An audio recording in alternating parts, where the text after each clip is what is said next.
Buenas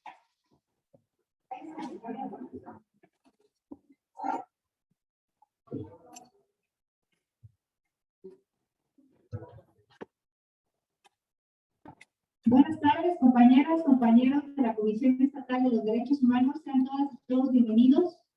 Muchas gracias a quienes nos acompañan de forma presencial, a nuestros compañeros de la Registraduría de San Cristóbal, que están imposible que hicieron favor de estar aquí. Muchas gracias. Y a todos las compañeras que nos acompañan a través de Zoom, también sean todas y todos bienvenidos. A continuación, les cedo el uso de la voz a la maestra Marta Laura Sánchez Flores, capacitadora general especializada en atención a asuntos indígenas, para que nos dé la bienvenida y posteriormente empezar con esta capacitación que nos dará sobre lenguas y patrimonio cultural de pueblos y comunidades indígenas. Adelante, maestra. Muchas gracias, directora. Pues gracias a todas y a todos por estar aquí con nosotros. Muchas gracias a la Comisión Nacional de los Derechos Humanos. La verdad es que el estado de Chiapas es uno de los pueblos que tiene mayor población indígena en todo el territorio nacional, y es muy importante para nosotros como servidores públicos que nos encargamos de la defensa de los derechos humanos, de conocer sobre la cultura en comunidades indígenas, la forma de ver la vida, para de cierta manera nosotros en nuestro día a día saber cómo darles una defensa adecuada con un enfoque intercultural. Entonces, el día de hoy nos van a impartir una capacitación en el tema de los DESCA, los derechos económicos, sociales, culturales y ambientales para pueblos y comunidades indígenas. Y ustedes no me van a dejar mentir, diario tenemos casos donde nosotros tenemos que entender, estamos obligados a comprender la forma en la que las comunidades indígenas resuelven sus asuntos. Y a partir de ahí, saber hasta dónde llegan los límites, cuándo se están violando los derechos humanos o cuándo no. Es muy importante este tipo de capacitación. Muchas gracias para sensibilizarnos a nosotros en cómo atender los asuntos que se nos presentan. No sé, para ser breve y muy rápida, por ejemplo, un caso que nos encontramos es de una mujer, ahora que estamos aterrizando los de esta, una mujer indígena en Amatenango del Valle, que lo que quería era defender, alentar a la misma comunidad para defender pues el textil que ellos mismos elaboran, la iconografía de ese bordado, porque veían que se estaban apropiando, de una apropiación cultural, que otras empresas estaban apropiando de ese tipo de bordados de la iconografía. Entonces ella empieza a motivar a la comunidad a decir, bueno, esto que están haciendo está mal, no solo nos deben de dar, como no solo deben de reconocer estas personas o empresas o lo que sea, que están inspirándose en nosotros, sino que también nos deben de hacer parte, es decir, nosotros no solo somos una fuente de inspiración, también, pues es como cualquier Cashland, ¿no? A cualquier Cashland que tiene algo que creó, si sabemos que alguien más está apropiando, no sé, yo creo una especie de botella o una fórmula para un tipo de medicina, si alguien más lo empieza a comercializar, pues claro que yo voy a ir a reclamar y decir, oye, esto es mío. Pues lo mismo pasa en pueblos y comunidades indígenas, pero a nivel colectivo. Entonces, es muy importante que las mismas comunidades lo sepan, porque cuando llegan con nosotros, incluso la misma comunidad empiezan a decir, no sabes qué, mejor ya no te muevas tanto sobre este tema, porque no nos vayas a generar problemas. Y eso se genera por la falta de conocimiento sobre sus propios derechos. Entonces, nuestra obligación es que cuando lleguen con nosotros les hagamos ver cuáles son sus derechos y que muchas veces lo que están haciendo está bien, o también puede pasar que muchas veces lo que están haciendo ya está sobrepasando los límites. Entonces, este tipo de capacitaciones son muy importantes para nosotros, porque en nuestro día a día, cuando tratamos con pueblos y comunidades indígenas, y cuando tratamos con personas no indígenas, es muy importante que nosotros podamos transmitir sobre qué sí está permitido en estándares internacionales sobre los derechos de los pueblos y comunidades indígenas y qué cosas no. Entonces, no me alargo mucho. Muchas gracias, Comisión Nacional de Derechos Humanos, por participar con nosotros y por siempre mantenernos al día.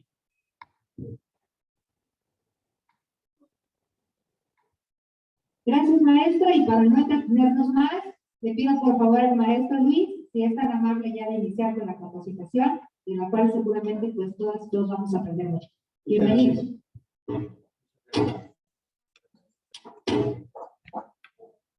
Sí, sí me oigo.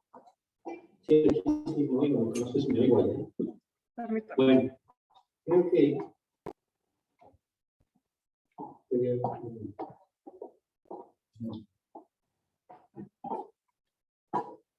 tengo que ver allá, ¿no? Sí. Okay.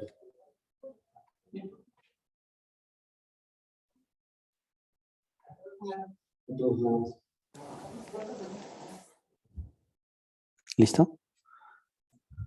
Ya está. Ok. Bien, pues muchas gracias. Gracias por la presentación, gracias por la introducción y gracias por la presencia para quienes están en línea y la presencia para quienes están aquí físicamente en el auditorio. Ahora sí me amarraron aquí a la silla, entonces pues no voy a poder caminar para todos lados, pero no importa. Yo creo que lo importante es tratar de abordar el tema y tratar de manejarlo desde la perspectiva de la que hemos tratado de hacerlo. Hablar de derechos económicos, sociales y culturales no es sencillo, es un tema complicado, es un tema muy extenso, del que todavía no hemos desarrollado lo suficiente y que ojalá y hoy podamos dar un elemento introductorio. Realmente es una introducción muy rápida sobre el tema de los derechos económicos, sociales y culturales, y desde ahí la idea de la protección del patrimonio cultural, un poco lo que comentaba la visitadora a la entrada, cómo estos casos que se presentan en temas de derechos de pueblos indígenas y el patrimonio cultural, qué elementos tal vez tenemos nosotros que considerar desde el servicio público y desde la institución Comisión de Derechos Humanos para brindar protección. Nosotros como servidores públicos al final tenemos la limitante de la norma, la ley es la que nos determina qué es exactamente lo que podemos hacer y muchas veces como servidores públicos no nos atrevemos a trascender la ley, es decir, nos apegamos con estricto sentido porque se supone que no debemos salirnos de lo que la ley dice, pero también es cierto que a veces podemos rebasar lo que la norma dice siempre y cuando sea en interés de la protección amplia de las personas. Muchas veces se habla del principio pro persona desde la perspectiva de brindar la mayor protección en razón de los derechos establecidos en la norma. Pero este principio pro persona también está diseñado para que incluso seamos capaces de ignorar una norma que pueda limitar la protección de las personas. Esto es algo que de hecho en los procedimientos o en los procesos que ha llevado la Corte Interamericana se ha establecido. O sea, hay un momento en que la autoridad puede no aplicar, no puede invalidar, no puede negar, ni puede eliminar una ley, pero sí puede inaplicar algún aspecto de la ley en razón de la protección más amplia de las personas. Y esto es un criterio importante cuando hablamos de pueblos indígenas, porque cuando hablamos de pueblos indígenas, hablamos de que hay muchas estructuras normativas que no existen o que no han alcanzado todos los elementos que están en el sistema normativo internacional. Nuestro artículo segundo constitucional ya cumple 20 años y sin embargo no hemos hecho todas las adecuaciones. El convenio 169 de la OIT cumple 30 años para nosotros como país y tampoco hemos logrado armonizar plenamente nuestra legislación interna con lo que es la normatividad establecida en ese convenio. Entonces tenemos pendientes en lo que es esa armonización legislativa, tenemos pendientes en lo que se refiere a la armonización misma de la legislación local con la legislación federal. Entonces, pues tenemos que trabajar por ahí todavía muchos elementos, pero sí tenemos esa reforma de 2011 que también ya cumple 10 años y que sin embargo no hemos tampoco acabado de entender toda la complejidad que hay alrededor de esa reforma. Entonces, creo que podemos todavía considerar algunos otros elementos adicionales que nos pueden llevar a generar una mejor defensa y protección de los derechos humanos, entendiendo incluso el espíritu de los derechos humanos. Ayer platicaba un poco con una organización acerca de la importancia del trabajo de las comisiones de derechos humanos. Y no hace mucho se hablaba de la necesidad de que las resoluciones de la Comisión de Derechos Humanos, específicamente las recomendaciones, tuvieran una fuerza distinta, que tuvieran un grado de obligatoriedad mayor, que fueran vinculantes para las instituciones. Y desde la perspectiva de los derechos humanos, este no es el objetivo. El objetivo de los derechos humanos nunca fue punitivo, nunca fue sancionar, porque castigar por la violación a derechos humanos es un paso importante, pero no necesariamente el más importante, porque podemos tener, y de hecho yo creo que a todos los organismos públicos nos pasa, el número de recomendaciones que emitimos en razón del número de quejas que recibimos es muy pequeño, pero ¿cuántos expedientes resolvemos por conciliación? Y sin darnos cuenta que la conciliación es la forma ideal de solución de expedientes, porque en una conciliación logras tres cosas importantes. Una, que la autoridad acepte que violó los derechos humanos. Dos, que logres acuerdos para la posible reparación o resarcimiento de los derechos violados. Y tres, la capacidad mediadora de la institución. Si esos tres elementos son importantes en derechos humanos, pues evidentemente las conciliaciones deberían de ser muy importantes para nosotros como organismos públicos. Tal veces no las consideramos. Y cuando hablamos de derechos económicos, sociales y culturales, muchas veces este puede ser el elemento más importante, porque alcanzar una recomendación en el ámbito de derechos económicos, sociales, culturales y ambientales es muy difícil, porque la normatividad es muy ambigua y no te aporta todos los elementos suficientes para demostrar fehacientemente la violación flagrante o no de derechos humanos. Entonces, podemos pensar en que en términos de estos derechos, pues necesitamos alternativas diferentes. Si ponemos la presentación, porfa, porque si no me voy a seguir aquí con el rollo y no voy a acabar nunca. Y tenemos que irnos.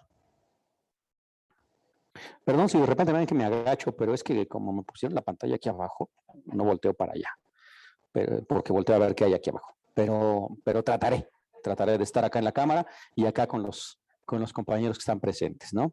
Entonces, si quieren, pasamos luego la primera. Nada más es el temario, ese se los dejo después. Ustedes pueden ver la presentación y vamos a la parte del encabezado. Este es el tema, nos brincamos a lo que sigue. Esta es la parte introductoria. No me voy a tardar demasiado en la parte introductoria porque parto del supuesto de que ustedes como integrantes de la Comisión de Derechos Humanos saben algunas cosas que creo que sería ocioso detenernos a revisar. La creación de la Carta de las Naciones Unidas que da origen al sistema de Naciones Unidas en lo general y que genera pues obviamente toda una serie de criterios básicos para la protección de los derechos humanos, el proceso histórico que tiene que ver con todo lo que es la revolución industrial y todos los cambios que estos en específico habrán de generar en el reconocimiento de los derechos económicos, sociales y culturales por fijar hechos genéricos, que es algo que se nos da mucho, fijar hechos históricos a partir de los cuales justificar o entender cuál es la justificación a veces de los cambios normativos que tenemos en lo general. Por favor, la que sigue. El tema de la Declaración Universal de Derechos Humanos, cómo esta Declaración Universal del 48 finalmente después, en 1966, terminará siendo un documento que tratamos de separar en dos grandes ordenamientos, en dos grandes elementos que tienen que ver con los derechos civiles y políticos y con los derechos económicos, sociales y culturales. Entender ahí sí que esta división tiene mucho que ver con elementos de orden político. O sea, no podemos nosotros dejar de darnos cuenta que mucho del tema de derechos humanos tiene sí en sí mismo muchos rasgos políticos. no es solamente la aplicación de la norma, la política, la estructura de poder cuenta mucho, incluso en el reconocimiento normativo de esto que nosotros protegemos como derechos humanos. Entonces, evidentemente, en estos dos pactos, lo que sucede es que había una ambivalencia política producto de los conflictos de los países poderosos que no alcanzaban a entender o a reconocer claramente qué es lo que era prioritario. Y entonces de repente por ahí dejan como en un primer momento a los derechos civiles y políticos y en un segundo momento a los derechos económicos, sociales y culturales. En aquel momento, de hecho, incluso se decía que el cumplimiento de los DESCA era en razón de las posibilidades de cada estado, que los derechos civiles y políticos era indispensable su cumplimiento, pero los DESCA quedaban en una consideración en razón de las propias condiciones y posibilidades de los estados nacionales. Con el tiempo cambiaremos esa posición a decir que no, o sea, si entendemos a los derechos humanos como estos derechos que de alguna manera están vinculados unos con otros como una de sus características esenciales, pues entonces no podemos dejar de entender que los derechos económicos, sociales y culturales pues tienen que estar vinculados con los civiles y políticos, pero que tienen que reconocerse y tienen que vivenciarse y tienen que respetarse a la par, porque si no, entonces terminamos dejando de lado una parte de los derechos, pero violentar un derecho necesariamente puede llevarte a violentar otros o no reconocer o ignorar o pasar por alto un derecho importante dentro de los DESCA pudiera ser que también pudiera limitar algunos de los derechos civiles y políticos. Entonces, tienen que estar a la par. Por favor, la que sigue. La Organización Internacional del Trabajo, que de hecho es una organización que surge incluso antes del sistema de Naciones Unidas. Después la OIT se incorporará al sistema de Naciones Unidas, pero esta OIT es la primera que comienza a construir incluso estructuras más formales de lo que ya después llamaremos derechos económicos, sociales y culturales, evidentemente mucho más vinculados a la relación laboral, a la relación de empleados o la relación incluso de las empresas, porque finalmente la OIT es sí una instancia que conjuga una representación tanto de trabajadores como de empresas, pero también de gobiernos. Y entonces en ese colectivo comenzará a entender ciertos derechos económicos, sociales y culturales, pero desde esa perspectiva de las relaciones laborales. Por favor, la que sigue. En sí mismo, ¿qué entenderíamos o cómo definiríamos los DESCAs? Ustedes pueden encontrar estos definiciones también por ahí en la página de la CNDH, entonces si algún día quieren remitirse también a ella, nosotros lo que hacemos es básicamente colocarlos aquí en las presentaciones como para revisarlos. Los DESCA se identifican como aquellos derechos que se relacionan con la satisfacción de necesidades básicas. Algunos juristas entenderían que lo básico estaría en los derechos civiles y políticos, es decir, los derechos que yo tengo como reconocidos frente al Estado. Pero cuando hablamos de necesidades básicas, hay algunas necesidades que no necesariamente entenderemos como básicas. A lo mejor sí el derecho a la vida, a lo mejor sí el derecho a la alimentación, el derecho a la salud, pero de repente algunos derechos como el derecho al saneamiento, al trabajo, a la educación, incluso a la cultura, muchas veces las entendemos como derechos que no son necesariamente esenciales en el sentido estricto de la vida misma de las personas. Lo vemos como si fueran derechos que podemos como posponer un poquito frente a derechos más inmediatos como pudiera ser la protección de la vida, pero no necesariamente, insisto, porque tal vez yo puedo proteger la vida de las personas, pero ¿en qué momento su condición de vida de las personas puede afectar toda una ideología o una idiosincrasia cultural de la propia cosmovisión con la que se ha crecido? El uso de la lengua que tiene. Durante mucho tiempo, por ejemplo, en el Estado mexicano, limitó seriamente como política pública el uso de la lengua indígena en las escuelas. y consecuentemente a largo plazo lo que ha sucedido es que se ha disminuido el número de personas hablantes de lenguas indígenas. Una política pública en razón del ejercicio de un derecho social como es la educación, pero reglamentado desde una limitante jurídica, termina afectando derechos culturales a largo plazo. Entonces, no es tan sencillo, porque no puedes simplemente a veces en automático limitar un derecho y creer que solo va a afectarse ese. Entonces, tal vez todos los derechos son en estricto sentido esenciales o básicos, y esas necesidades son las que se supone deben satisfacerse desde el reconocimiento y el respeto de estos derechos económicos, sociales y culturales. Y la otra es aquí el elemento que decía que cambia después con el tiempo.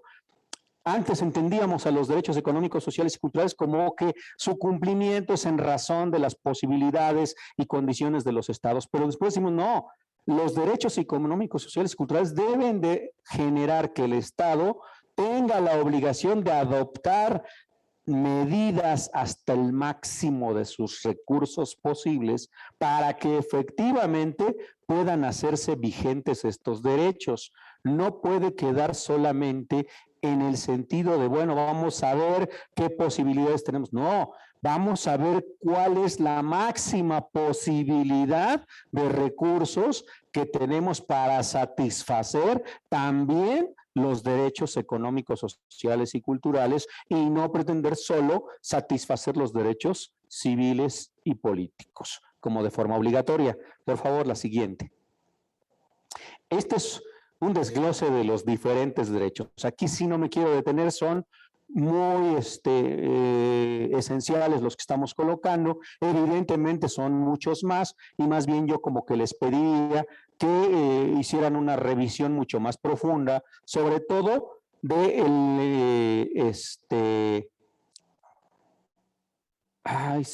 el Pacto Internacional de Derechos Económicos, Sociales y Culturales, en donde obviamente van a encontrar un catálogo mucho más amplio de todos estos derechos, y por supuesto aquí lo único que hacemos es como una ligera explicación o reseña de lo que dicen ese ordenamiento en términos de ciertos derechos que pudiéramos considerar como no los más importantes, sino más bien los que más fácilmente son del dominio público, ¿no? Aunque existen otro montón de derechos que pudieran aparecer por ahí. Si ponemos la que sigue, por favor. Esto sí es interesante. Cuando hablamos de los derechos económicos, sociales y culturales, también encontramos que uno de los elementos importantes tiene que ver con las características.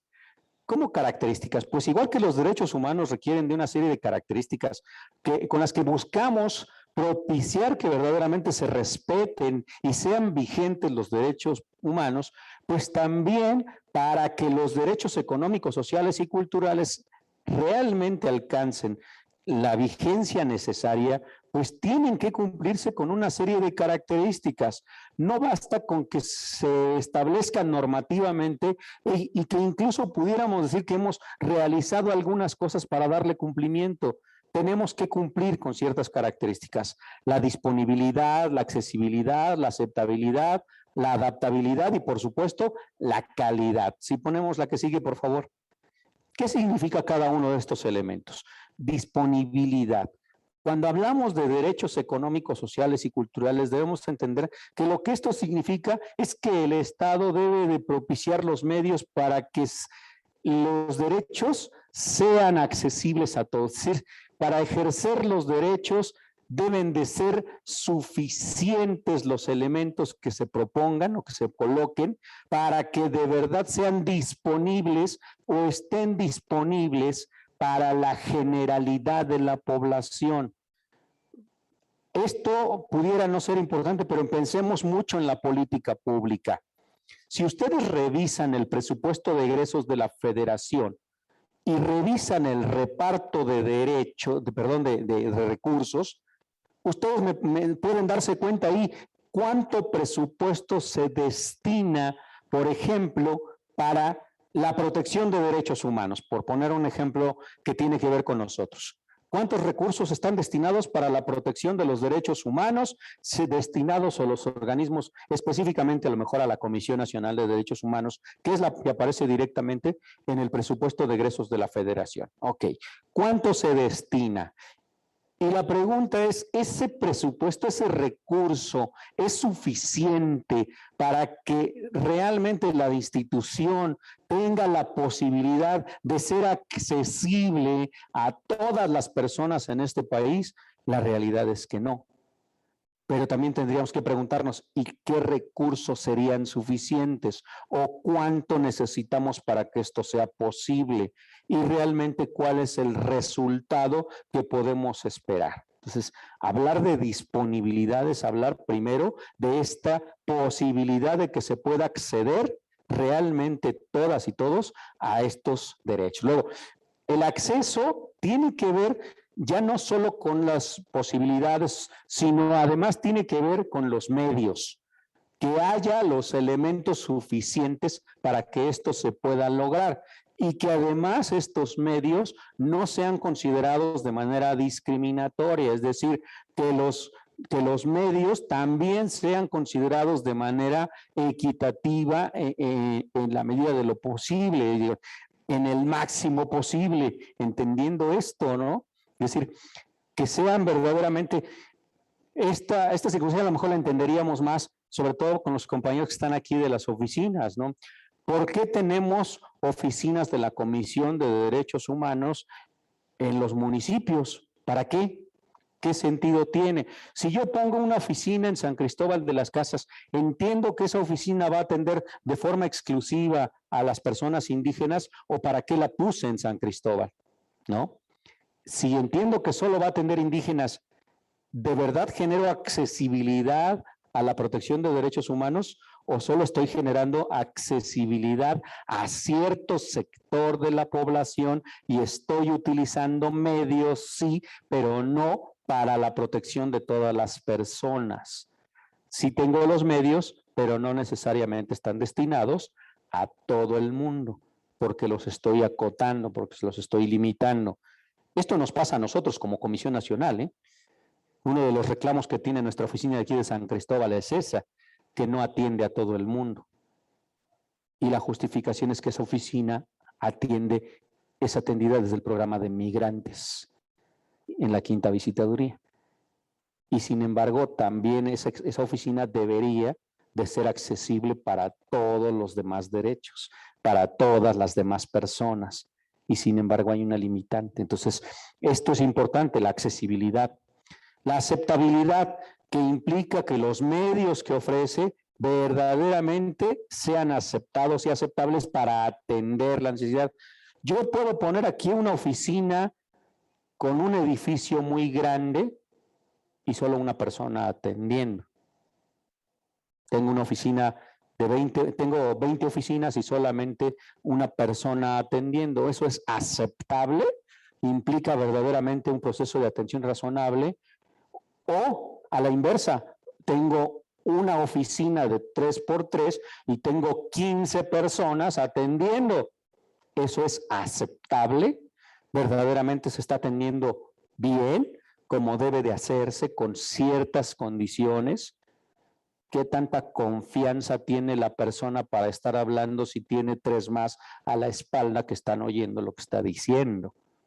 Entonces, las condiciones también deben ser aceptables y también, y más aún, si estoy en un lugar como aquí en San Cristóbal, necesito que alguno de los que están ahí en esa oficina conozca la lengua, la cultura y la tradición indígena, o no lo necesito. ¿Qué significaría aceptable? ¿Cuántas de las personas que están ahí tendrían que tener conocimiento para que fuera aceptable? ¿O todas tendrían que tenerlo? ¿Sería aceptable? ¿O qué tendríamos que tener? Más Otzil que Cental, más Chol, ¿en razón de qué? Del número de población indígena que existe. Si yo tengo un porcentaje 50, 40, 10, ¿tengo que tener el mismo porcentaje de personas que conozcan estas lenguas y culturas? ¿O tendría que tener 30, 30, 30? No lo sé.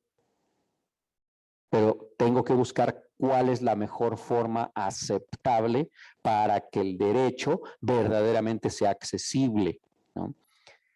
Adaptable, que verdaderamente además tengamos la posibilidad de adaptar este respeto y este reconocimiento de derechos a las necesidades.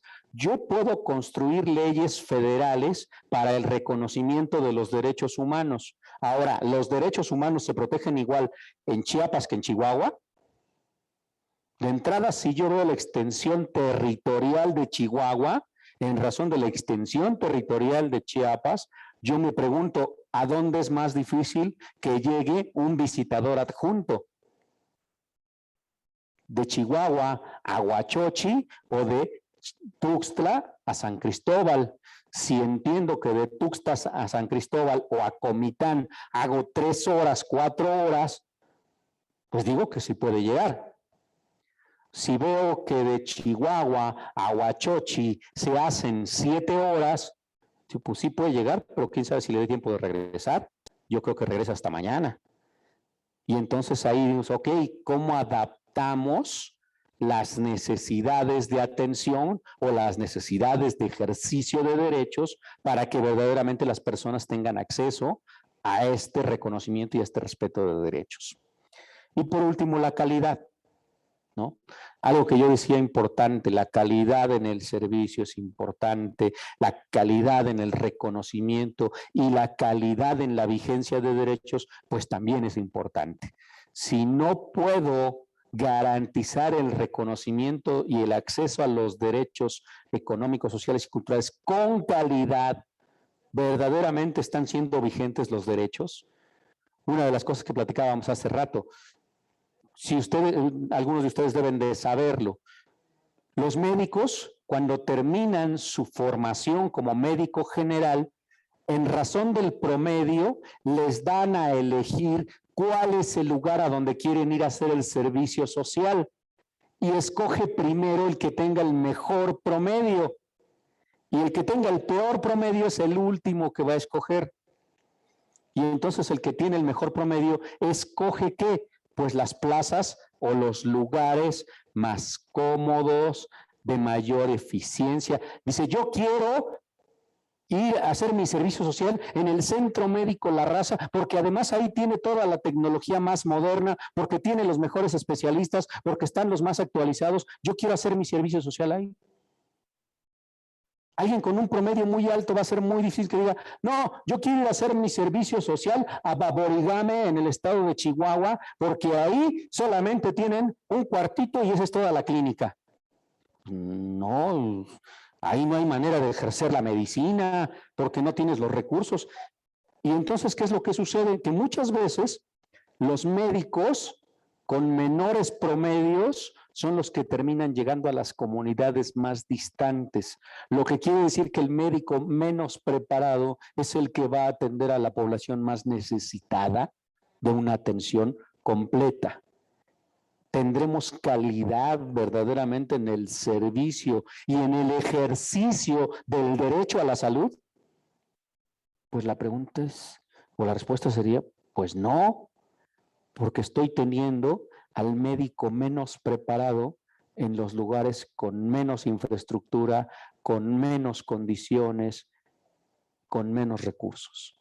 Y entonces la posibilidad de garantizar el derecho a la salud está mucho más limitada que en el Centro Médico La Raza o en el Centro Médico Siglo XXI, en donde tengo toda la tecnología y voy a tener los médicos más preparados con la mejor tecnología, con la mejor infraestructura, con las mejores condiciones de acceso, con las mejores. Y entonces ahí el derecho a la salud tiene una garantía distinta a la que tiene una clínica, ¿no? Una clínica en donde a lo mejor tengo un médico y ese médico le voy a pedir que atienda 24 horas del día, mientras en los otros tengo turnos de 6 horas, de 8 horas. Y las condiciones del ejercicio del derecho a la salud tienen una variante importante. Por eso dice de calidad. Sí, lo mejor de tal manera que pueda ser de lo mejor en todos lados. El proceso del derecho a la educación es igual. No son los médicos, los profesores más preparados los que terminan en las comunidades. A veces son los que van castigados. ¿Cómo castigamos a este profesor que resulta que pues, no se apega al sindicato? Ah, pues vamos a castigarlo. Como no está de acuerdo con el sindicato, pues lo vamos a mandar a la Sierra Mije en el estado de Oaxaca. ¿Es un mal profesor? No. Puede ser que tenga muy buena calidad académica, pero ¿con qué actitud va un maestro castigado a la mitad de la Sierra Mije? Pues evidentemente va a disgusto, va molesto, va enojado, y ese enojo lo va a proyectar.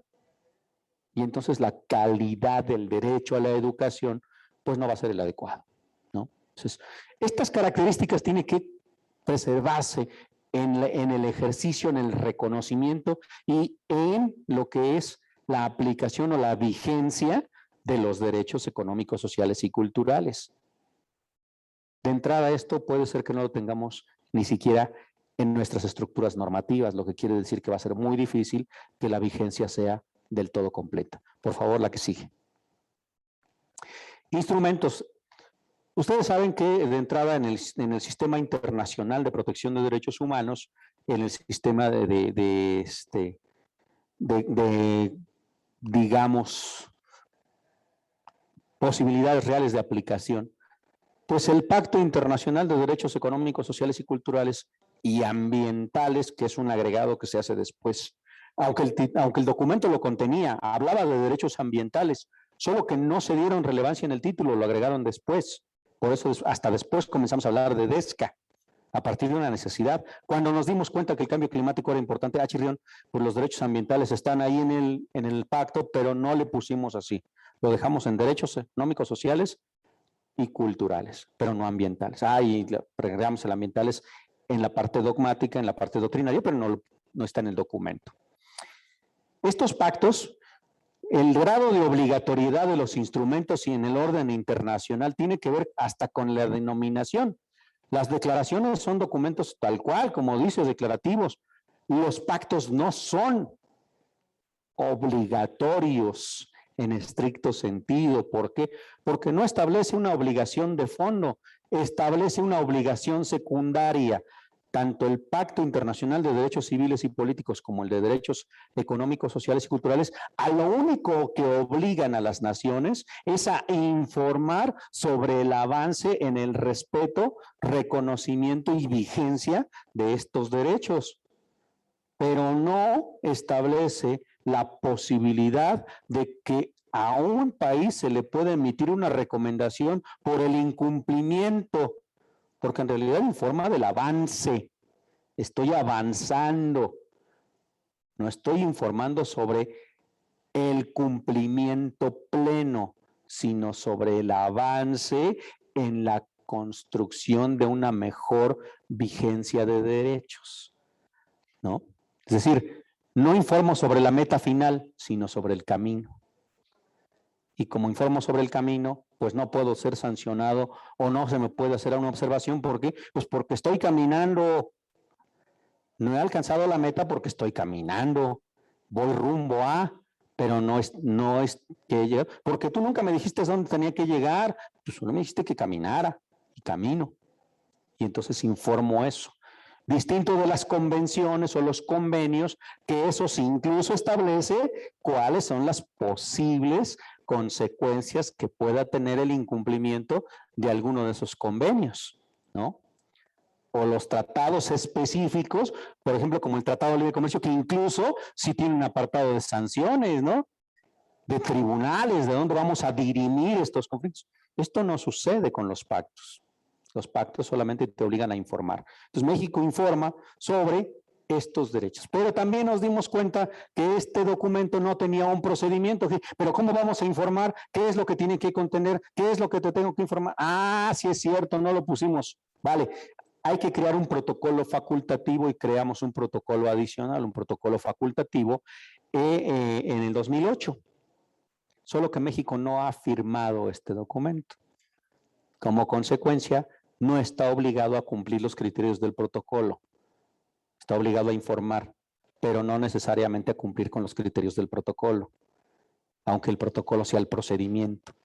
Es decir, yo estoy obligado a hacer, pero tú no me puedes decir cómo, porque yo no he reconocido el cómo. Yo tengo la obligación de informar, pero pues informo como se me dé la gana. Oye, pero los criterios sí, pero yo no te he firmado los criterios. Y como yo no estoy de acuerdo con los criterios, pues no me puedes obligar a seguirlos. Eso es lo que sucede con los protocolos, ¿no? Por favor, la que sigue. Esta es la parte que tampoco me voy a detener demasiado, pero es algo que de hecho creo que deberíamos, independientemente de que estemos o no dentro del ámbito de pueblos indígenas, estamos hablando de situación nacional, estamos hablando de situación o de condiciones de este país y todas y todos deberíamos conocerlos, ¿no? De los 2,456 municipios que existen en el país, 2,424 son indígenas o tienen presencia indígena. Ya son 2,458, porque se crearon 2 municipios más recientemente. Pero vamos, son 2,424 municipios que tienen presencia indígena. Tengo mis dudas, porque cuando revisé esto, en razón de lo que dice el INEGI, resulta que 10 de los municipios que no tienen presencia indígena están en Oaxaca. No sé, me da la impresión de que alguien no reportó algo, porque como que 10 municipios en Oaxaca que no tengan presencia indígena, pues está muy raro. Son 570. Veo difícil que 560 no puedan tener influencia sobre los otros 10. Y creo que deben tener presencia, solo que me parece que alguien no reportó los datos bien. De los 200 municipios con mayor índice de marginación, los municipios más pobres, 168 son inminentemente indígenas. El 74% de las personas que viven ahí son personas indígenas en los municipios con mayor marginación. Esto solamente significa básicamente que la pobreza está directamente asociada con los pueblos indígenas. Sí es cierto, los pueblos indígenas siguen siendo la población económicamente más pobre del país. La que sigue, por favor. Estos datos, si yo les decía hace rato con el otro grupo, utilizo los datos de 2015 por pura rebeldía. En 2020, el INEGI no incluyó la pregunta de autoidentificación. Es decir, no incluyó la pregunta del si te consideras o no te consideras indígena. Solamente consideró indígenas a los hablantes de una lengua indígena. Como consecuencia, en 2020 no tengo este dato. Lo tengo en 2010 y lo tengo en 2015, porque en esos dos, en la encuesta intercensal y en el censo de 2010, sí se le preguntó a las personas si se consideraban indígenas, independientemente de que hablaran o no la lengua. De hecho, logramos encontrar que existen más de 200,000 personas en este país que hablan una lengua indígena y no se consideran indígenas. Eso quiere decir que la lengua no es necesariamente la asociación directa, pero en el 2020 ya no la hicieron. Y entonces no tenemos ese dato. Según este dato, entonces, las poblaciones, los estados con mayor presencia indígena en porcentaje son Yucatán, Oaxaca, Quintana Roo, Chiapas hasta el 4º lugar, Campeche, Hidalgo, Puebla. Los municipios que tienen arriba del 35% de población indígena. Los estados. Y por número de población, no porcentaje, número de población, lo que tenemos es que Oaxaca es el estado que más número de población, número de personas que se reconocen indígenas tiene, pero el segundo estado es el Estado de México y es Chiapas hasta el 3er lugar. El Estado de México en los últimos 10 años incrementó el número de población indígena por la migración. Hay una migración importante a los municipios conurbados, es decir, los municipios alrededor de la Ciudad de México. En la Ciudad de México ya no se pueden asentar porque no hay forma y porque es muy caro, pero sí pudieron asentarse en los municipios alrededor de la Ciudad de México y eso ha propiciado que el Estado de México reporte un altísimo índice de personas que se reconocen indígenas. Insisto, esto está 2015. Y Chiapas aparece por ahí en el 3er lugar con poco más de 1,800,000 personas. La siguiente, por favor. En 2015 todavía se hablaba de 25.7 millones de personas que se reconocían indígenas. Con base en los datos del censo de 2020, lo más que tenemos que son 6.3 millones de personas indígenas, porque se está considerando solamente el uso de la lengua o el conocimiento de la lengua indígena, el uso de la lengua materna. Y entonces vemos que de repente por ahí lo que resulta es que perdimos como 19 millones de personas, ¿no? O sea que antes se reconocían indígenas y como ahora no se los preguntamos y solo preguntamos lo del uso de la lengua, pues entonces el número, el porcentaje cambia completamente y entonces parece que ahora hay menos indígenas en el país. En realidad sigue habiendo los mismos. Lo que sucede es que no los contabilizamos como lo habíamos estado haciendo. Siguen siendo las propias 68 agrupaciones lingüísticas, esto no va a variar en mucho tiempo. Lo más que va a suceder es que desaparezcan y que las lenguas dominantes sigan siendo el náhuatl y el maya, tampoco va a cambiar. El náhuatl es una lengua con mucha presencia y la península de Yucatán sigue siendo la zona con mayor presencia de personas que se autorreconocen indígenas y que incluso hablan el maya. Entonces, estos elementos va a tardar mucho tiempo antes de que pudieran cambiar. Por favor, la siguiente.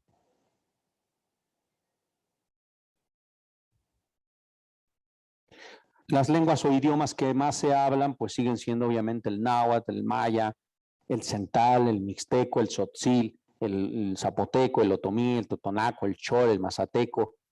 Son las que más se hablan y de ahí pues todas las demás se dividen en porcentajes menores al 3.2%, ¿no? La Ley General de Derechos Lingüísticos aprobada en el 2007, uno de los elementos que establece y que como servidores públicos deberíamos de conocer claramente es que todas las lenguas indígenas son reconocidas como lenguas nacionales y aquí hago una apreciación. Hasta antes de la Ley de Derechos Lingüísticos, la Ley General de Derechos Lingüísticos, no había ninguna ley que dijera que este país tenía como idioma oficial el español. No decía en ninguna parte. Decía del escudo nacional, ya saben que hay hasta una ley del escudo y de la bandera y todo, pero de la lengua, del idioma oficial en México, no estaba en ningún lado. Todos lo dábamos por hecho, pero oficialmente no estaba. Hasta que aparece esta ley en donde dice que todos los idiomas que se reconozcan serán lenguas nacionales junto con el español. Y hasta entonces aparece en la ley que el español es una lengua oficial nacional. Pero lo son todas las lenguas indígenas. De tal manera que aquí en Chiapas, cualquier indígena maya puede hacer una solicitud, pero también lo puede hacer cualquier persona náhuatl, rarámuri, wixárika, en su lengua, y somos nosotros los servidores públicos los que tenemos la obligación, según el derecho de petición, a responder cualquier petición, solicitud o reclamo en las mismas condiciones en las que fue hecha. Si alguien me pide, me solicita o me reclama en una lengua indígena, cualquiera de las 364 variantes, tengo la obligación de contestar igual. Y es una obligación del servidor público, no del ciudadano. Eso es lo que dice esta ley y esa es la importancia y la trascendencia de esta ley, ¿no? Que las personas no son las obligadas, sino el Estado.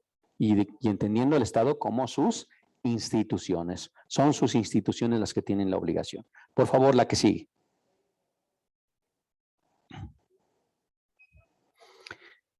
Esta es una parte de conceptos que no me quiero detener demasiado, solamente detenerme en la idea de que el concepto de indígenas es un concepto que finalmente fue creado por los no indígenas para definir a los indígenas y pues desde esa perspectiva tiene muchos errores, ¿no? Incluso hay muchos indígenas que no se reconocen indígenas. Yo tuve en alguna ocasión la oportunidad de trabajar en Nayarit y platicando con autoridades coras, yo les decía, ok, entonces pues ustedes los coras, los indígenas coras, pues son católicos. No, a ver, no. Nosotros no somos indígenas, somos coras. Por eso, pues son indígenas. No, somos coras. Pues por eso el término indígenas engloba a todos. No, nosotros somos coras. Ah, no, está bien. Porque se conceptualizan desde su idea, pero no entienden este concepto externo de indígena.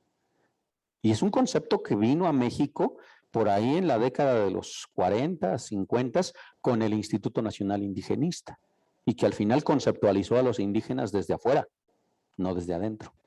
Y entonces muchas personas no sienten identidad con el término. Esta definición de pueblos indígenas, que es básicamente la del segundo constitucional, que habla de quiénes son los pueblos indígenas, y por supuesto la definición de lenguas indígenas, que también proviene de la ley y que habla de los idiomas que habló o habla la lengua, las personas pertenecientes a estas comunidades, pero que también debemos entender que no son puras, ya ninguna lengua indígena es pura, porque todas han estado mezcladas con un español que también es mezclado, y que desde esa perspectiva pues ya la pureza como tal no existe, incluso ni siquiera en las culturas, ¿no? Por favor, la que sigue. Este término de usos y costumbres lo menciono mucho porque el término de usos o costumbres, que nosotros como servidores públicos y que incluso el segundo constitucional lo menciona, es un concepto que no es real, que es, desde mi perspectiva, un adoctrinamiento que hicimos los no indígenas para las comunidades. Cuando se crea el Instituto Nacional Indigenista, uno de los elementos que dio en términos de capacitación fue justamente hablarles a los pueblos indígenas para explicarles que eso que ellos practicaban en sus formas de organización o en sus prácticas tradicionales, culturales, se llamaba usos y costumbres. Pero finalmente es un término que proviene básicamente del derecho romano como fuente del derecho. Una de las fuentes del derecho, fuentes formales del derecho, es los usos y costumbres. Pero en realidad eso aquí en México nunca ha sido real. Los usos y costumbres nunca han sido fuente del derecho, pero lo enseñamos así para definir estos sistemas de organización indígena que no podíamos colocar en ninguna otra parte. En algún momento incluso hablamos de derecho consuetudinario, que tampoco es, porque el derecho consuetudinario se entiende que tiene sí un reconocimiento específico, y el caso de los sistemas normativos de los pueblos pues no están reconocidos más que de manera textual o de manera parcial en el segundo constitucional y en algunos ordenamientos de las constituciones o leyes locales, pero formalmente no está definido. Y si vamos más, usos y costumbres las tenemos todas las sociedades, todos los grupos sociales generamos usos y costumbres.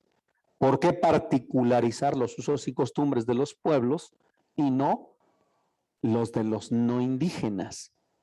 Porque esos no pueden ser considerados o no son resaltados. Pues básicamente porque lo que hacemos es tratar de con eso justificar, ¿no? Justificar ese menosprecio que tenemos de los sistemas normativos. Yo incluso desde la estructura del pluralismo jurídico, los especialistas hablan claramente de que los sistemas indígenas son sistemas normativos porque tienen estructura, porque tienen autoridades, porque tienen procedimientos, porque tienen sanciones, cumplen con los requisitos de un sistema jurídico, solo que en México no lo reconocemos como sistema jurídico y lo más que hacemos es hablar de sistemas normativos indígenas. Y al final es a lo que le llamamos usos y costumbres. Son formas tradicionales de conductas y de actitudes que tienen que ver con los propios pueblos. Por favor, la siguiente. Estos son los elementos que se asocian de forma directa desde los DESCAS hacia lo que sería el reconocimiento de derechos de pueblos indígenas. Las tierras y territorios, la protección del medio ambiente, el uso de los recursos o bienes naturales, el patrimonio cultural como elemento fundamental, el agua, la alimentación, la cultura y la salud.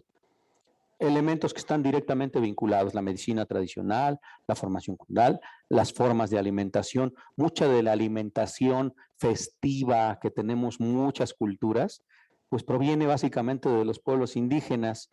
Yo vengo aquí al estado de Chiapas, oye, recomiéndame un lugar en donde pueda yo comer algo así tradicional de aquí del estado. Y vas al estado, vas al restaurante y lo que te ofrecen en realidad es comida indígena.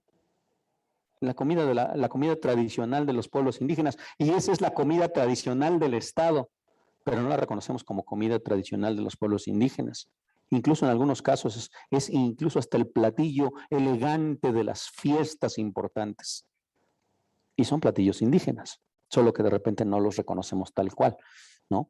O estas cosas que es un poco de broma, yo platico mucho con la gente hablando de las tortillas, ¿no? O sea, pues las tortillas, pues siempre hemos comido las tortillas redondas, pero ¿por qué las tortillas son redondas? Pues nadie se pone a preguntarse, pues, ¿por qué las tortillas son redondas, no? Pues es ocioso preguntar por qué las tortillas son redondas, pero no, tiene un rasgo cultural.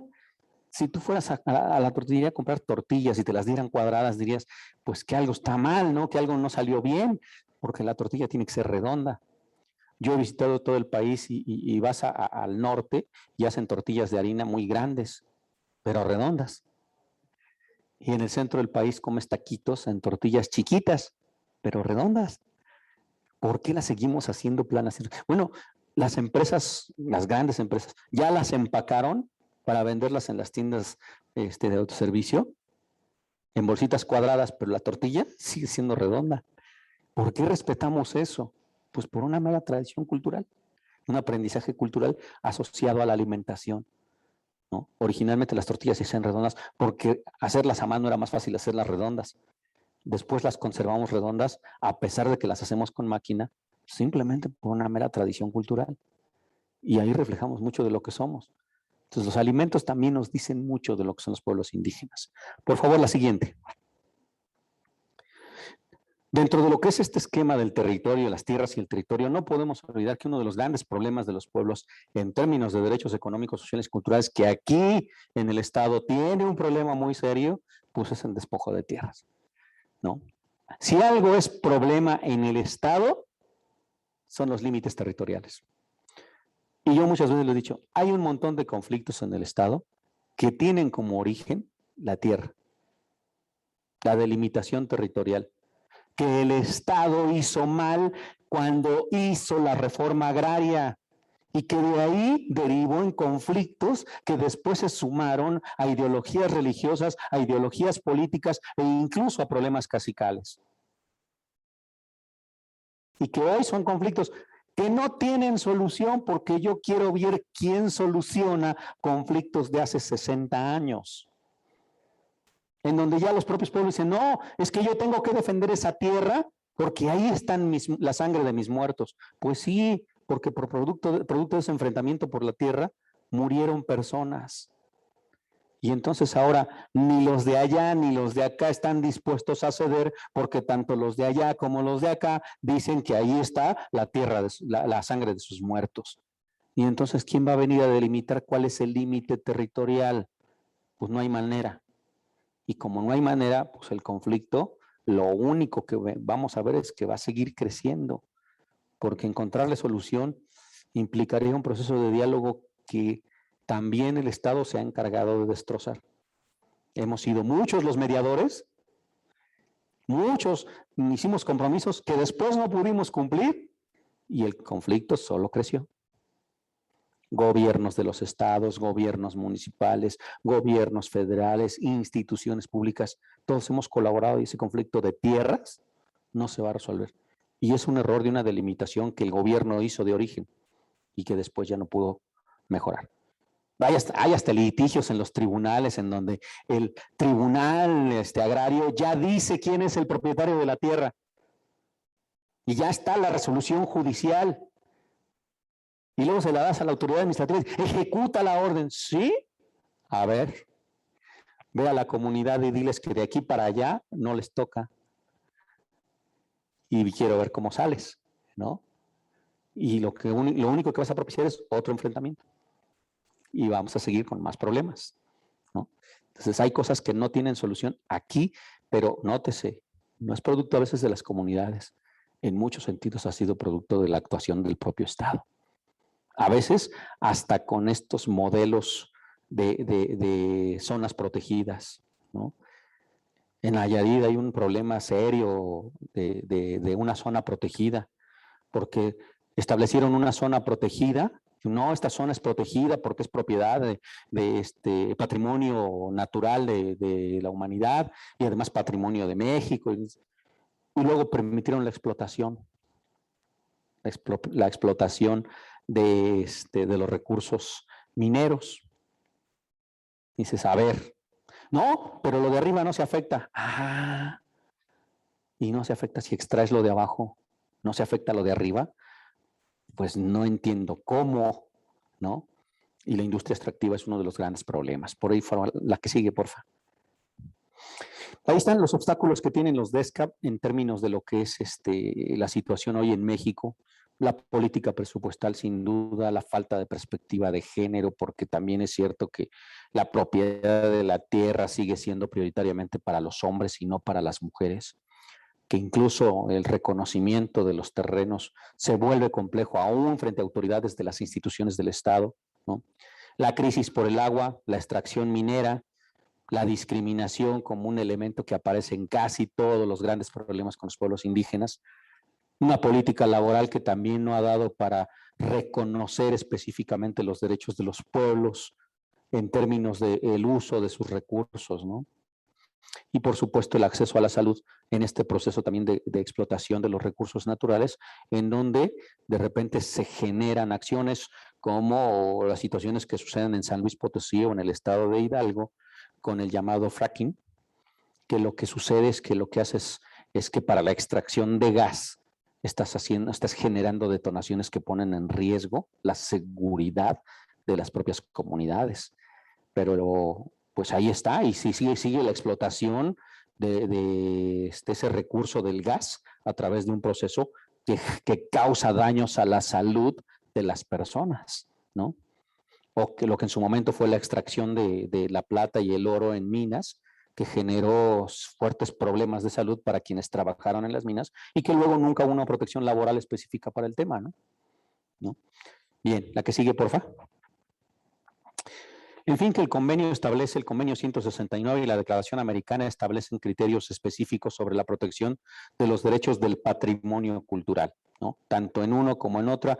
En el artículo 5, en el artículo 13 de la Declaración Americana establece la importancia del reconocimiento de los derechos culturales como tal de los pueblos y comunidades indígenas. Porfa, la que sigue. Y que bueno, en específico, un elemento importante en este documento de la Declaración de Derechos de los Pueblos Indígenas, la Declaración de Naciones Unidas, está justamente este reconocimiento de la propiedad, el dominio, la posesión, el control, el desarrollo y la protección del patrimonio cultural material e inmaterial como propiedad intelectual. Estas situaciones de las que hablábamos, ¿no?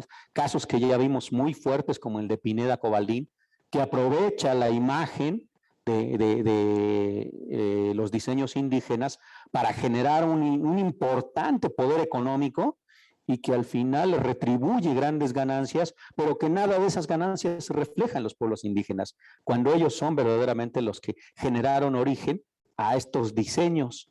Pero claro, la justificación es básicamente, no, pues es que lo estamos utilizando solamente como una forma de reconocimiento a esas formas, pero que no es una copia. Ah, no, pues no es una copia, solo se le parece, ¿no? Se parece mucho, no es una copia, no, pues no va a ser una copia porque ninguno de los productos que crean los pueblos es igual uno al otro, porque se hacen a mano. Entonces cada diseño es diferente. Tus diseños todos son iguales, ¿por qué? Pues porque los haces con máquinas. ¿Sí? Pero en estricto sentido solamente es una impresión, porque además son impresiones, ni siquiera son bordados. En muchos casos ni siquiera hay bordado, es una impresión de una imagen. Y entonces dices, pues ahí está. No, en realidad yo no estoy diciendo, no, claro que sí, te estoy robando el diseño.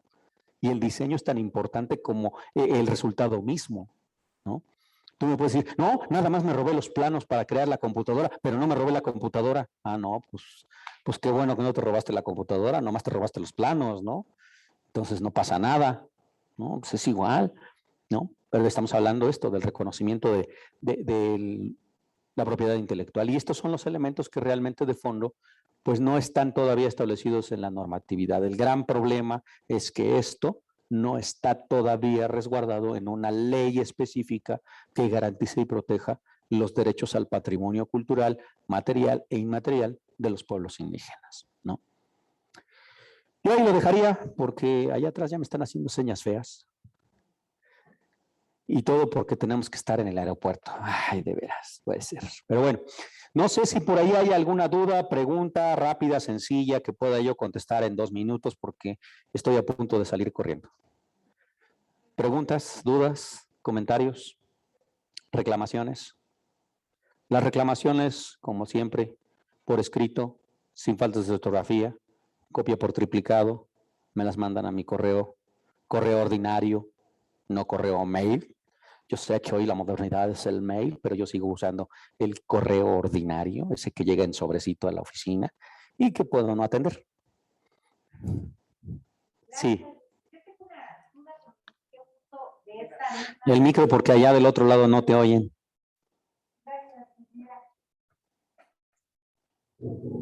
Ya está. Gracias, maestro. Rapidísimo.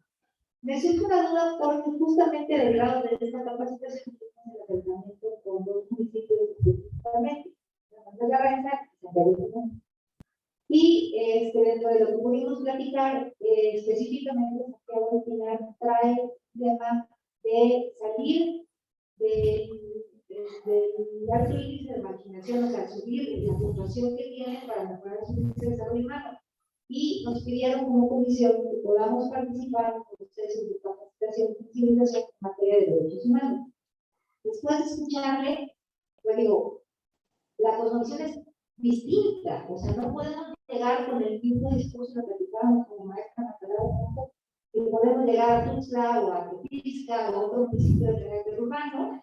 Entonces, realmente, ¿qué elementos desde su perspectiva y desde esta visión que tiene, porque pues, ha visitado prácticamente todas las diferentes, los diferentes pueblos, ¿qué sería lo sustantivo que les pudiéramos transmitir o compartir para que, si bien desde la convicción que ellos tienen, podamos hablar de los humanos? Porque no es... Claro. No, alguien le dijo, y la visión es accidental, no somos, no, o sea, no está, ya lo ponía de ejemplo, ¿no? Del pueblo que le dijo, es que no somos ni siquiera indígenas, ¿no? Por ejemplo, no recuerdo el nombre del pueblo que mencionó, pero no se asumen como tal. Claro, Así esto ya es otro escenario, pero ¿qué elementos, qué no debemos dejar pasar para que sea una capacitación efectiva? Claro. Yo creo que lo primero es entendernos de dónde estamos. O sea, yo cuando llevo una capacitación, la llevo desde donde estoy y lo dices tal cual. Lo que yo les voy a dar es la visión de una institución, de un concepto de derechos humanos entendido desde Europa, interpretado en México, razonado desde una institución y presentado frente a un pueblo. Pero tal cual, dos elementos importantes. Y voy a lo que decía ayer con Paulo Freire.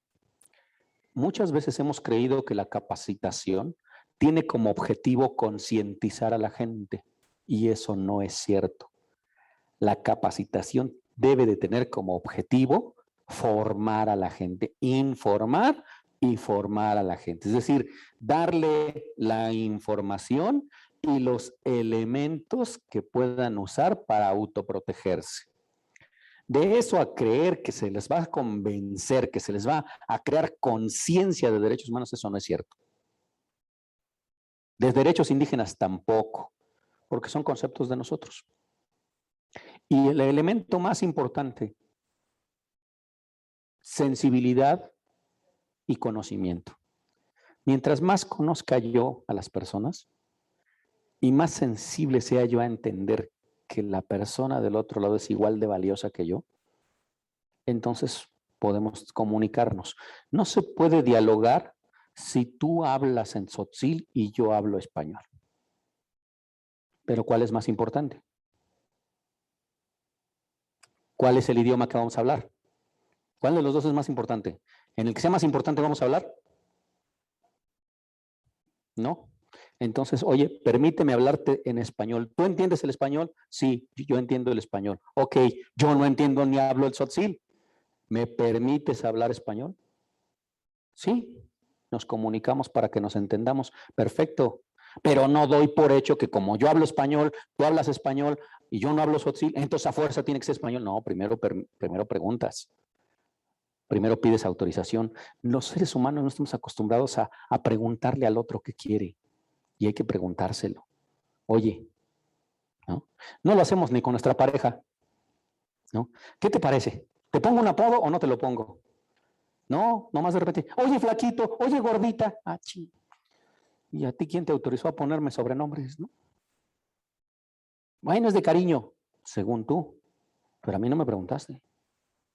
Y creo que debiste haberme preguntado. Pero no estamos acostumbrados a dialogar y a negociar con el otro. Entonces, eso es sensibilidad. Habla, escucha y aprende. Si hablas, escuchas, aprendes, perfecto. Te puedes comunicar, hablas con la gente, te entiendes, sensible. Ah, pues, qué buena onda que alguien vino y me preguntó si quería. Órale, sí, ya. Ganaste un punto. Y de ahí puedes empezar a hablar de lo que quieras diciendo claramente qué es esto.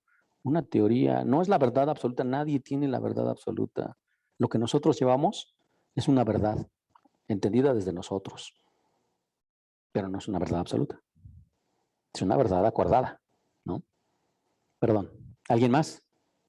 Muchas gracias. No sé, ingeniera, si en el chat del Zoom hay alguna pregunta de parte de los compañeros que nos están acompañando a través de la plataforma Zoom. Felicitaciones, maestro, por Muchas su gracias. exposición. Le transmitimos los mensajes de las demás compañeras y compañeros de la Comisión Estatal. No sé si quienes se encuentran en la sala tengan alguna pregunta, alguna duda o algún comentario. La maestra. Por favor, adelante. Gracias. Pues muy rápido. Primero, como todos, agradecerles por parte del equipo de toda la Comisión Estatal de Derechos Humanos por su plática. Es muy interesante conocer la teoría y nos gustaría también hacer un comentario como para poder mejorar un poco. Nos gustaría tal vez para próximas que nos pudieran bajar a casos concretos. Por ejemplo, cómo la Comisión Nacional ha abordado casos en lo concreto sobre los derechos económicos, sociales y culturales y ambientales en pueblos y comunidades indígenas, ya que la verdad es un tema tan extenso, pero súper interesante y casi no abordado, desde la apropiación del patrimonio cultural, desde el tema de, por ejemplo, las parteras, cómo se trata en las clínicas no indígenas, o la lengua, tocaba mucho, por ejemplo, tocaba el tema de la lengua nacional. Existe también otra ley, la ley federal general, no sé cuál de las dos, de radio y televisión, que justo hay un artículo que desde el 2015 lo tuvieron que cambiar justo por una lucha de una comunidad indígena, en donde en la radio, por ejemplo, no dejaban pasar publicidad en, ¿cómo se llama?, en lengua. Así es. Y solo era en español, ¿no? Entonces son casos, la verdad, que uno aprende muchísimo porque pensaban que la lengua la lengua nacional solo era el español. Y entonces a partir de ahí se tuvo que diferenciar entre la lengua nacional y la lengua oficial. Pues la lengua nacional son todas las lenguas que se hablan en el país, pero la lengua oficial es el español. Entonces a partir de ahí, bueno, se supone en la teoría que en la radio cualquiera podría llegar en cualquier lengua en las estas, ¿cómo se llaman?, emisoras, con cualquier tipo de publicidad. Pero bueno, en fin, son ejemplos que ahorita se me vienen a la mente, pero que sí valdría la pena de la teoría aterrizarlo más a la práctica, porque es ahí donde se aprende mucho. Mira, los casos es muy difícil hay muchas situaciones de casos, podemos revisarlos, esos se pueden revisar, hay diferentes casos, pero en general la característica es investigación. O sea, ningún caso es igual al otro y no va a suceder. Entonces, la única manera es que en razón del caso puedas hacer una investigación en el lugar con características sociológicas, antropológicas, económicas que te permitan aportar los elementos desde la comunidad para poder valorarlo. O sea, los peritajes, lo que llamamos los peritajes sociales, los peritajes antropológicos son fundamentales para poder aportar a un caso. Como desde nuestra perspectiva jurídica tenemos que tener los elementos probatorios y los elementos probatorios son solamente documentos certificados y los documentos certificados te los tiene que hacer un perito, antropólogo jurídico certificado, antropólogo social certificado o un perito social certificado que te dé los criterios acerca de cómo lo ven ellos. Y entonces desde esa perspectiva te aportas los elementos de prueba para decir es que esto debe ser de otra manera. Pero ningún caso va a ser igual. No existe manera de que esto suceda. ¿Por qué? Porque la diversidad cultural que hay en nuestro país es extraordinaria, aún de entre los no indígenas. Entonces, lo más lógico es que cualquier caso que tú tengas, trata de recurrir a auxiliarte con peritajes sociales o antropológicos para poder aportar elementos de prueba acerca de la razón que puedas tener dentro de lo que son los ordenamientos jurídicos, ¿no? Y de ahí, pues sí, podemos revisar un montón de casos, pero serán solo ejemplos que al final no vas a poder repetir. Vas a tener que buscar tus propios elementos cada vez que tú tengas un caso cualquiera, aunque sea en la misma ciudad, en la misma comunidad, en el mismo municipio, en el mismo estado, puede ser que los criterios sean diferentes. Entonces, tienes que buscar apoyo en algo que también es cierto, en los sistemas jurídicos, o en los sistemas jurisdiccionales se usa muy poco, que son esos peritajes sociales y los peritajes antropológicos. Casi nadie recurre a eso, más que cuando le es estrictamente indispensable. Y eso es algo que nosotros como instituciones de derechos humanos podríamos usar siempre. De hecho, desde mi perspectiva, nuestras recomendaciones siempre deberían incluir un peritaje social y un peritaje antropológico, sobre todo cuando se trata de pueblos indígenas. Porque si no, entonces estás hablando desde el derecho positivo, desde la cultura nacional, desde la supuesta cultura de un país, pero que no necesariamente es real. Y las soluciones las das desde ahí. Dicen algunos que a veces nuestras soluciones son más de ministerio público que de derechos humanos, porque las hacemos desde el derecho, sin los humanos. Y son las grandes críticas a nuestras recos, ¿eh? No aportamos nada, solo aportamos criterios jurídicos, que al final tomamos de otros instrumentos jurídicos. Así es que la argumentación jurídica es padre, pero cuando se trata de pueblos indígenas podríamos usar algo más. Pues muchísimas gracias, maestro, y con esto damos por concluida la charla de esta tarde. Muchas gracias a todas y todos quienes nos acompañaron de manera presencial y en línea. Muchas gracias. Y agradecerle nuevamente también al maestro Ángel Miguel que nos acompaña de la Comisión Nacional, así como a la doctora Areli, pues por las facilidades de que su personal esté el día de hoy con todas y todos nosotros. Muchísimas gracias, y si quieren acercarse para una foto final, y a quienes les sea posible, porque desde aquí los vemos que tienen sus cámaras apagadas, hagan el favor de prenderlas para que salgan en la foto.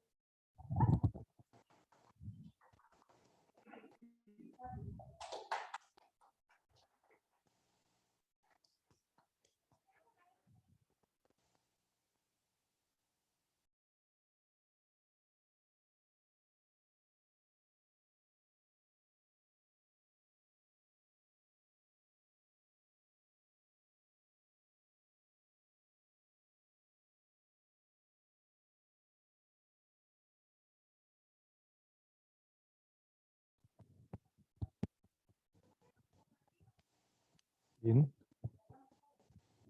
Si pueden activar sus cámaras, por favor, compañeros.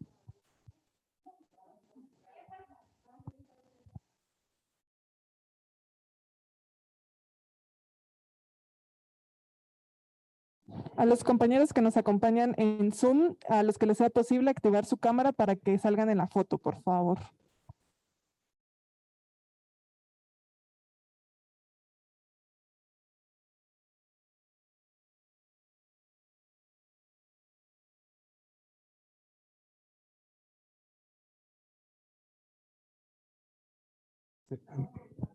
Va a ser 2 veces. Vamos a rogar que paciencia, por favor.